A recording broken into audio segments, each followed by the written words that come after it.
अस्सलाम वालेकुम। आज का हमारा टॉपिक है ला और ले सुफिक्स।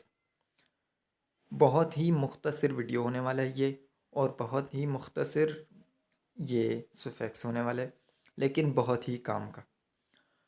ला ले सुफिक्स हम कब इस्तेमाल करते हैं? हम तब इस्तेमाल करते हैं जब हमें के साथ इन मानाओं के लिए इस्तेमाल करना होता है। जब यानी इंग्लिश में विथ, टुगेदर, इन मानाओं में जब लफ्ज़ इस्तेमाल करना हो। जैसे मैंने एग्जांपल लिखा हुआ है, बेनिम ले, बेनिम ले, मेरे साथ। यानी ले लगाने से हम साथ, टुगेदरनेस की, विथ की मीनिंग को हम ज़ाहिर करते हैं। बेनिम ले, मेरे साथ। अब बेनिम के साथ ले लगा दिया, बेनिम ले मेरे साथ। ओनुन ला, उसके साथ। सेनिन ले, तुम्हारे साथ। बिजिम ले, हमारे साथ। सीजन ले, आपके साथ। और इसका मैं आपको बता दूं कि अगर एज अ सुफिक्स आप यूज़ कर रहे हैं तो आपको ला और ले ये दोनों यूज़ करने होंगे एज अ सुफिक्स। अगर एज अ वर्ड आप यूज़ करें, एज अ वर्ड आपने यूज़ करना है, तो आप इले यूज़ कर सकते हैं। यानी इले अगर लगा दें तो आपको उसको लफ्ज़ के साथ जोड़ने की कोई ज़रूरत नहीं। यानी एज अ वर्ड आप यूज़ कर सकते हैं। यानी ये एक नया लफ्ज़ होगा।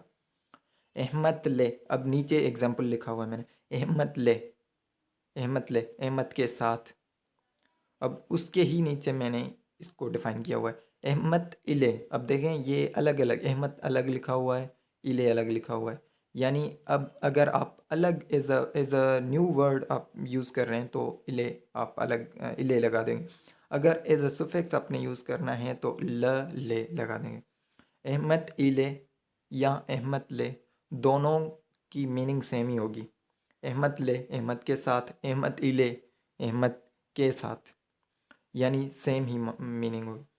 तो ये बहुत ही आसान सुफिक्स था और बहुत ही शॉर्ट वीडियो होने वाली। और ये एग्जाम्पल रखे हुए हैं मैंने आप लोगों के लिए, दो ही एग्जाम्पल रखे हैं। अगर फिर भी आपको समझ नहीं आता ये सुफिक्स तो मैं अगली वीडियो भी दो चार सुफिक्स के ऊपर बनाने वाला हूँ, उसी में शामिल कर दूंगा इसको भी, और डिटेल में समझाऊंगा वहाँ। तो बेनिम ले बुराक geldi, मेरे साथ बुराक आया। बेनिम ले, मेरे साथ बुराक आया। अली इले, अली के साथ। अली इले अरकदश उदया गिर्द, अली के साथ उसका दोस्त कमरे में दाखिल हुए। अली इले, यहाँ पर इले, अली इले अगर आप यूं यूज़ करना चाहते हैं, अली इले, अली के साथ, बेने मिले, मेरे साथ, तो भी कोई मसला नहीं, मतलब सही है।